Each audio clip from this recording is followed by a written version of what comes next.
Support comes from the Missouri Forest Products Association, honoring Arbor Day on April 26th, with an ongoing commitment to sustainable stewardship and conservation of Missouri's forests. ChooseWood.com. From St. Louis Public Radio. This is St. Louis on the Air. The reality is that this space is hardly used, and the amount of space you've devoted to moving vehicles is completely disproportionate to the demand and also completely disproportionate to the return that you're getting. Lowering the speed limit might have a short-term effect, but what happens is they go right back up because the streets are designed for high speeds. People drive the speed that they feel comfortable. And so you're coming in and you're making roads bigger and bigger and bigger. And this leads to something, this is a word I understand you're kind of famous for inventing. This is the word strode. I'm Sarah Fensky. Charles Marohn Jr., who goes by Chuck, is best known as the founder and president of Strong Towns. The organization works to build more resilient, livable communities. It encourages taking small steps to strengthen neighborhoods instead of shiny and expensive big projects. But before Chuck Marohn founded Strong Towns, he was a professional engineer. He got into that profession with good intentions, but realized to his horror he was actually making things worse. He tells that story in his new book, Confessions of a Recovering Engineer, and he joins us today to tell us all about it. So Chuck Marohn, welcome. Hey, Sarah, it's wonderful to be here. So people don't think of engineers as bad guys. This isn't even a profession like journalism where maybe half the country hates you. What makes being an engineer something you have to confess and repent from? I don't think engineers are bad guys. In fact, I found engineers to be some of the most thoughtful, delightful people that I've ever been around. But we've inherited a way of building things, a way of operations that we like to think goes back to Roman days. But actually, the stuff that is most operable goes back to this experiment right after World War II, where we reshaped an entire continent in a very short period of time, really to solve the problem of how do we keep the economy from going back into depression. And, that made a lot of sense at the time. But the things that we put in place, the building of interstates across the entire continent, the reshaping of cities around this new mode of transportation, the idea that every neighborhood should be car-oriented first, it was a radical shift. And it's one that we, haven't come to grips with yet, and still kind of continue to go along in an unquestioning kind of way, despite some of the obvious impacts that it has had. When you described doing this work, you went into this, you wanted to do a good job, you wanted to help people, and you kind of thought you would be, but then it turns out you were almost a slave to these engineering codes. And as you say in these books, these codes come with values that you hadn't even really thought about going in. What are these values that are being pushed by these supposedly neutral documents? Yeah, it's a really hard thing for me going in to grasp, because you're taught a certain approach, like here is the approach. And like I said, it's almost like it descends from the Bible, right? Mm-hmm. You've been with us so long, it's like, well, this is the way things have always been done. But the reality is that the design process for roads and for streets is very new, because this profession is very new. We've only been building highways for 70 years, two generations, a little more than 2 generations. The process for doing that is, deeply embedded. We start with, from a very practical standpoint, we start with the design speed, the speed we expect people to drive. We then look at the volume of traffic. How many cars are we expected to handle? When you start with those two things, you then ask, okay, what is the code book, this kind of Bible-ish document you're handed that describes what you're supposed to do in every circumstance? What does this code book say you're supposed to do to make it safe? And then how much will that cost? If you actually get down to the neighborhood level, you get down to streets where people live, and you start to talk to people and you start to ask what their values are and what they would prioritize. Humans, and I would include engineers in this actually, when we're talking not in abstract design terms, but in their actual places where they live, Humans actually start with safety. And they say, well, how do we make this neighborhood, how do we make this street safe? And only after they've done safety do they then look at things like how much will it cost and how do we make things cost effective? And how do we handle the cars we're expected to handle? And then how fast can they go? And speed is always the lowest prioritized value in a human-based system, in a neighborhood context. Even though from a design context, it's the very first thing we start with. It's like the underlying number one assumption is how fast our car is going to be driving here. And so you come in as an engineer trying to just get the streets moving. And so you're coming in and you're making roads bigger and bigger and bigger. And this leads to something, this is a word I understand you're kind of famous for inventing. This is the word strode. Yeah. This is quite a claim to fame here, Chuck. Tell us about what a strode is and why a strode is such a bad thing. Yeah. I was trying to describe this condition where you're not in a place, but you're trying to get through a place, but you're not really able to do that either. So a road and a street, two different functions. A road is really the way you get from one place to another. It's a fast movement. You can think of it as a replacement of a railroad, which is a road on rails. A street is a platform for building wealth. It's actually the place you make a place out of. You have a framework of streets and then you build along them. A strode is this condition, or it's this thing we build where you're not in a place, but you're not actually getting anywhere very quickly. And the interesting thing about strodes, or the tragic thing about strodes, is that they are the most expensive thing that we build. They're very, very expensive. You can think of that like 4-lane or 6-lane divided roadway lined with frontage roads and all the kind of accoutrements of suburban development, the gas stations and the franchise restaurants and the big box stores. There's not really a place. Like, no one looks at that as saying that's a place. And financially, when we look at it, it actually is not creating very much wealth either. Even though there might be very expensive buildings, they're way spread out. They've got tons of public infrastructure investment to them. The public's return on that investment is really, really low, most often negative, especially over the long term. But if you look at those places, you're actually not getting anywhere quickly either. You might, for short periods of time, be able to drive 50 miles an hour, 55, but for the most part, you're driving around 35 or 45. You've got to stop at traffic signals. Your travel time is really high to go very short distances. It creates a lot of congestion.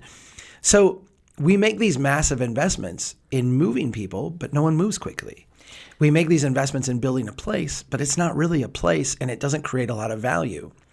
You layer onto that these are really dangerous environments. I mean, most of our fatalities, most of our serious traumatic injuries happen in that 45 to 55 mile an hour range, where you've got traffic moving at lethal speeds with lots of complexity in the environment.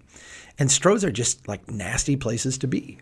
And so an engineer would say, well, they've done their job there. They've built this road to be fast. They've added all these lanes. What would you say, now that you've sort of seen the light, what should happen to a strode? Well, a strode needs to become more productive by either becoming a great road or a really wonderful place, a street. And it's this middle area where we're spending so much money and getting so little in return, and creating the dangerous situations. So if we want to go to a road, we have to limit access. We have to move traffic more quickly. We have to make it about getting between places.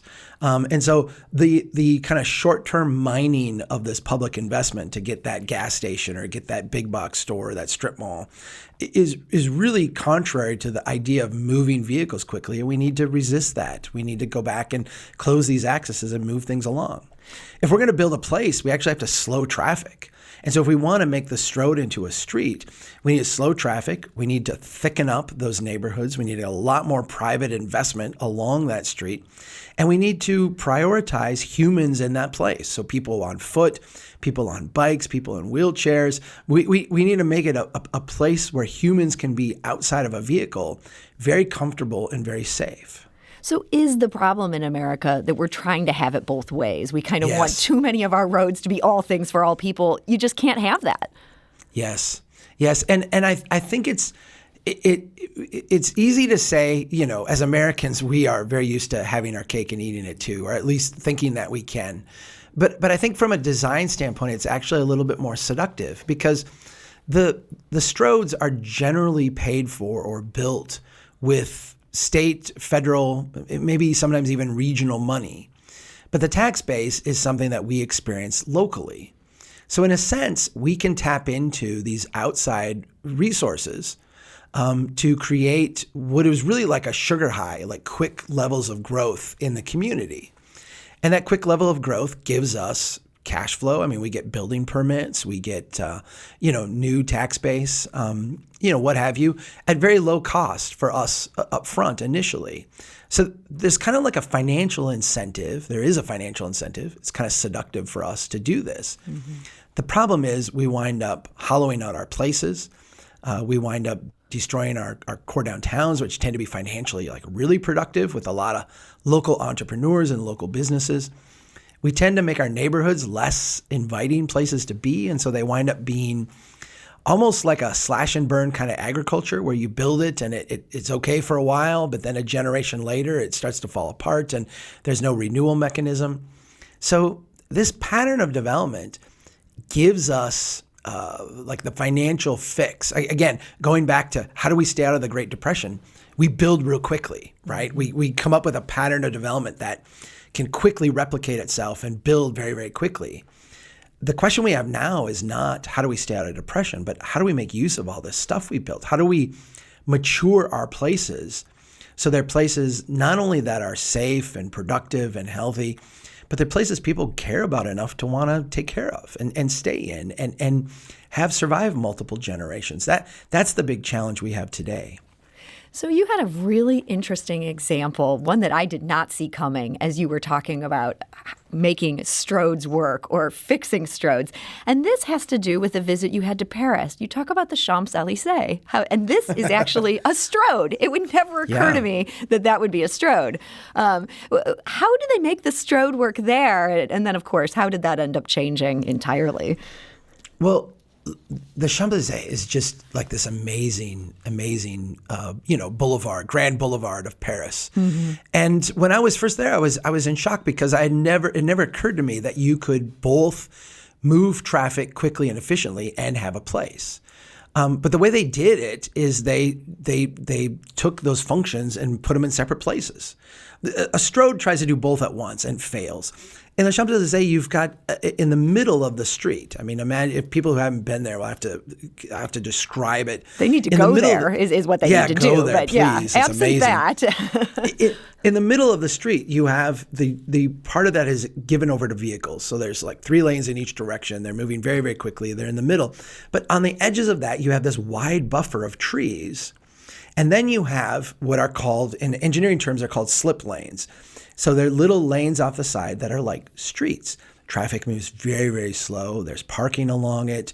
And it's this kind of very gentle area alongside of the sidewalk where people, are walking and there's retail and there's coffee shops and restaurants and the whole like urban life that the Champs-Élysées is known for. The interesting thing, and I know I put this in the book, is that I was recently back in Paris, I think in 2019 with my family. And I went over to look at this again because I was going to get some photos this time. When I was there before, I didn't have a good camera, so I was going to get really nice photos. Those slip lanes are gone.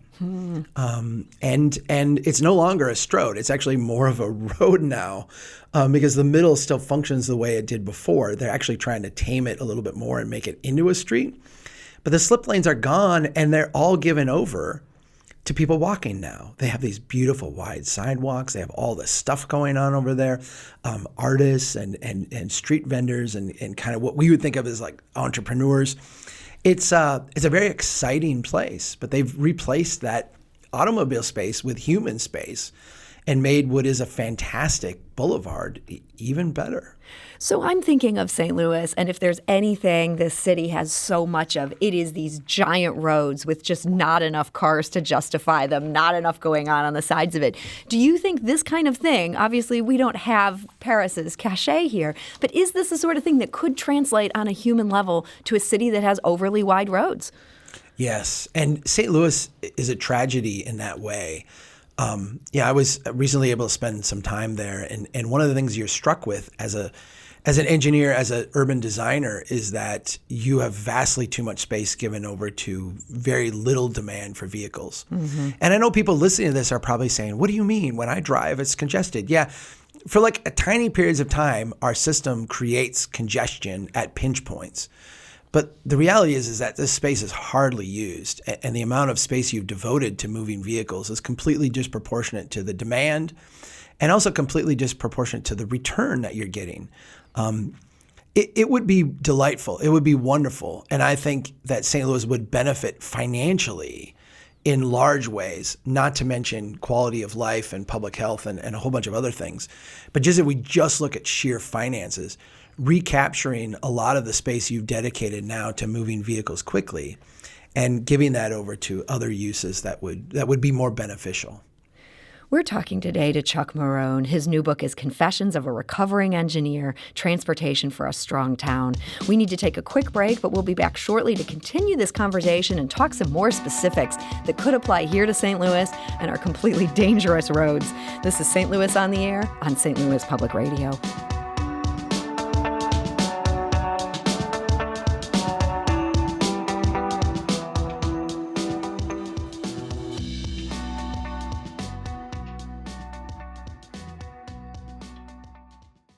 Support comes from the Missouri Forest Products Association, honoring Arbor Day on April 26th, with an ongoing commitment to sustainable stewardship and conservation of Missouri's forests.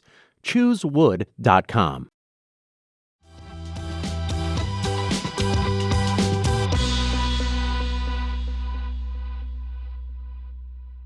And now back to our conversation. We're talking today to Chuck Marohn. His new book is Confessions of a Recovering Engineer, Transportation for a Strong Town. There was so much in this book that I found myself just dog-earing and making notes going, this is something St. Louis should be paying attention to. This is also relevant. And Chuck, something I want to address right here. We talk a lot on this show about how out of control St. Louis streets are. The drivers go way too fast. A lot of pedestrians are being killed. Our numbers are way out of whack in terms of how dangerous these streets are. And we hear some of the same responses every time this comes up. These are things you address in this book. And so I want to briefly touch on these here today. Some people insist that a good step would be to lower the speed limits on some of these streets where people are just going too fast all the time. You say that's not going to work. Why is that? It won't work. And it won't work because driving is, in terms of the cognitive behavior of drivers, it's what Daniel Kahneman calls a system one activity. So your brain is divided into system one and system two. System one is, if I ask you 1 + 1, you'll say 2. You don't have to think about it real hard. But if I ask you to add like 4-digit numbers, you'll have to actually stop what you're doing and think hard about it. Mm-hmm. That is system 2. Driving is designed to be a system 1 activity. It's something we can do subconsciously. We don't have to sit and think about it. We can listen to the radio, sing along to a song. We can talk to someone in the adjacent seat. And if it wasn't, people get frustrated by that, but if it wasn't a system 1 activity, humans could not do it, right? Yeah. We don't have, system 2 activities are draining. Imagine when you took that SAT test or whatever it was, and you got done with that and you were just exhausted. That's what being in system 2 for a long period of time is like. And imagine if that your commute was like that, or your drive through the city was like that. You couldn't do it. And so what happens is that people drive subconsciously. They drive without paying attention to the surroundings, and they drive the speed that they feel comfortable. Mm-hmm. So lowering the speed limit might have a short-term effect. And we've seen where speed limits have been lowered and then people drive slow for a short period of time. But what happens is they go right back up because the streets are designed for high speeds. The street actually signals to the driver that we have forgiven the mistakes that you are likely to make, and you can drive at a higher speed and are not likely to have any problems. And the reality is that is true for 99% of trips that we'll make. In cities, it's always that one random tragedy, right? Mm-hmm. That one random thing. I wasn't expecting that car to turn quickly. I wasn't expecting that person to be there. I wasn't anticipating this. When you mix high speed with the randomness and complexity of an urban space, you get tragedy. And when you have as much like volume of cars going through and complexity going on, it's statistically inevitable that a certain percentage of people will die. And that is what we see. Lower speed limits won't fix that. You actually have to redesign the streets to signal something different to drivers.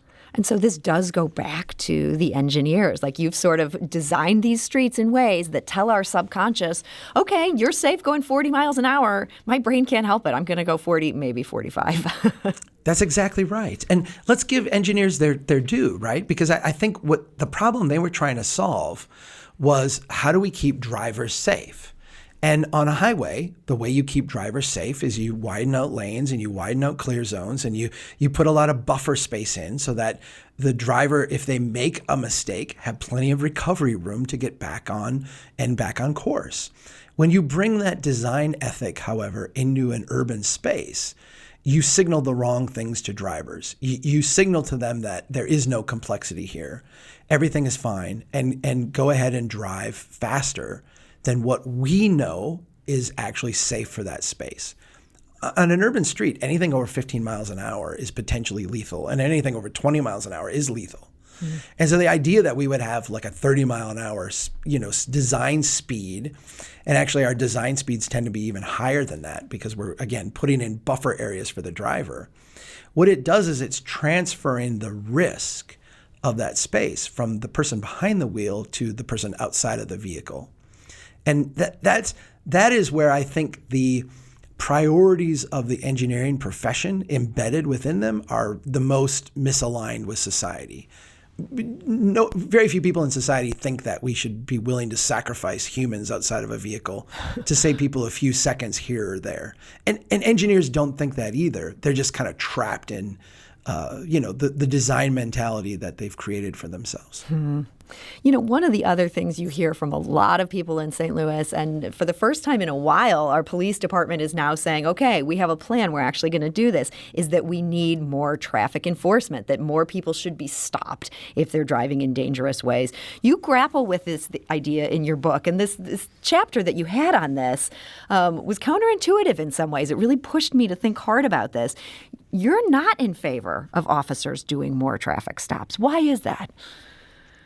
Well, there's a lot of I'm glad you grappled with this because I've grappled with it too, right? I'm, a guy from a small town, a conservative area, law and order. If we get police out there, it'll be with the streets designed the way they are. What you see is that law enforcement tends to be arbitrary, and because we will have law enforcement who look, and essentially everybody is to one extent or another breaking the law. If you're in a 30 mile an hour zone and you're driving 31, 32, 35, which people frequently do, we can go out and speed monitor people and see, everyone driving a stretch is driving over the speed limit.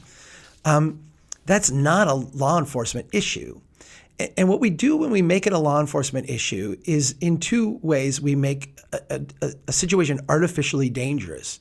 Traffic stops are the most dangerous thing that police officers do. Mm-hmm. Domestic calls are up there, but over and over again, traffic stops are the place where we see police officers getting hit by vehicles. We see them being killed.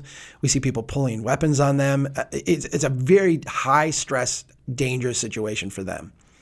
For people within a vehicle, and you are sitting next to the Ferguson, which was a national example of a traffic stop going bad, or a traffic interaction going bad.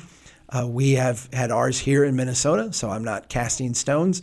For people outside of a vehicle, or for people in a vehicle being stopped by a police officer, these tend to be also some of the most dangerous interactions we can have. There's a better way to do this, and it doesn't get into enforcement as much as it gets into signaling to people through our designs what would be a safe way. And I think there's also an understanding here. Most people want to drive safe, right? Like, most people are not saying, I want to be a deviant from the law and break the law. I want to be in compliance. We have to get the laws in the design, compatible with each other at a place where, we want people to actually be operating. So I believe you when you say most people don't want to be deviants. I certainly want to believe that about my fellow St. Louis citizens. We have had some high-profile examples lately. In one case, there were like hundreds of drivers who organized this thing where they were just, going out and terrorizing neighborhoods and stunt riding and drag racing, stuff like that. In cases like that, would you want to see enforcement if things are that out of control? Yeah, no, there's no doubt. And what I'm suggesting is that most people in their day-to-day interactions do not, go forth to break the law. Sure. And so a system that makes most people into lawbreakers is very problematic. And that's what our current system does. And I think when you see drag racing and you see the other, very dangerous and very deviant kind of behaviors on streets, what I am seeing is not a subpopulation that doesn't care. I'm seeing a system that can't enforce basic rules, creating a disregard for all rules. Mm. And so I would like to see the system designed so that most people, the vast overwhelming majority of people, are actually functioning in a way that is not deviant, is not breaking the law, and that allows law enforcement to focus on the people who are, truly antisocial in a sense, and allow us to focus our resources where they actually are meaningfully going to help protect society and keep us better off. So not go after the broken taillights and the expired tags, but people who are truly doing dangerous things like maybe running lights. Yeah, and I think it's important to grasp. I mean, in this chapter about law enforcement, I talk about how those things are listed in the manual as investigative stops. They're stops not designed to enforce actual traffic laws, but they're stops designed to make contact with people that you believe might be breaking other laws. And so traffic enforcement becomes a pretext towards having other conversations with people that you potentially, think might be doing bad things. Mm-hmm. And my gosh, that's just not a healthy way to do traffic enforcement. Well, so Chuck, there's so much in this book that is so interesting. I really want to encourage anybody who's grappling with these issues, whether it's the issue of traffic stops, whether it's the issue of road design in St. Louis. I want to encourage people to read Confessions of a Recovering Engineer. In our final couple minutes here, as you mentioned, you were in St. Louis in October. You spoke at an event that was sponsored by St. Louis University Urban Planning and Development and TrailNet and some other organizations around town. And I do hear more and more people talking about these things that you have been talking about. Do you think St. Louis at this point is on the right track and asking the right questions? Or with our level of Strodes around here, is it almost too late for this city? I think there's a fascinating conversation happening, but it's happening at the very bottom-up block level, right? Mm-hmm. The institutions, your MPO, the regional governance, certainly the state and the state DOT are having very divergent conversations from what's going on at the local level. You see this with the federal infrastructure bill right now. The president's plan identified 170,000 miles of roads in poor condition. It proposes to fix 12% of them. These are numbers that don't make any sense, but they drive the state DOT to do certain things, the MPO to really not question their past investments in ways that need to happen. I think that the most exciting conversations happening in St. Louis and in cities all across America right now are at the very local level. And that's where these changes are going to happen. And that's where these changes should happen. We just need to empower those places more. And so these changes, some of which we're starting to see in St. Louis, where they're putting some of these big Strodes on road diets, they're narrowing them, they're adding these kind of design features. This is the sort of small step that people need to be taking where they can. Yeah, we are in a position right now where, like I said, we don't have the money to maintain everything that we built. I mean, that if you get one thing out of the federal infrastructure conversation, it's even at its most aggressive, largest numbers, biggest spending, which has been whittled down. It funds a tiny portion of what we have built. It maintains a tiny portion of it. So we are going to have to figure out how to make better use of what we built. And that's a local, nuanced, bottom-up kind of conversation. And that's what we really need to shift towards. Mm-hmm. Well, Chuck Marohn, I want to thank you so much for joining us today and being such an important voice within this conversation. Thank you, Sarah. Thanks for reading the book and for your interest in this. I hope to get back to St. Louis very soon. This episode was produced by Sarah Fensky, with audio engineering and podcast design by Aaron Dorr. Our executive producer is Alex Hoyer. St. Louis on the Air is a production of St. Louis Public Radio. Understanding starts here. If you learned something new from today's episode, consider leaving us a review and rating on Apple Podcasts on the App Store. It's the easiest way to help people discover our show. We appreciate it. Thank you. St. Louis Public Radio is a member-supported service of the University of Missouri, St. Louis.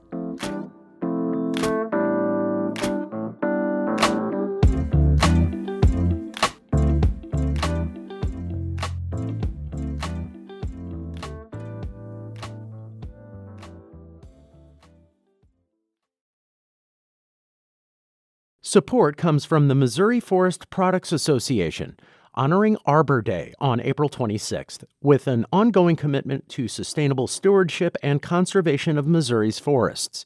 ChooseWood.com.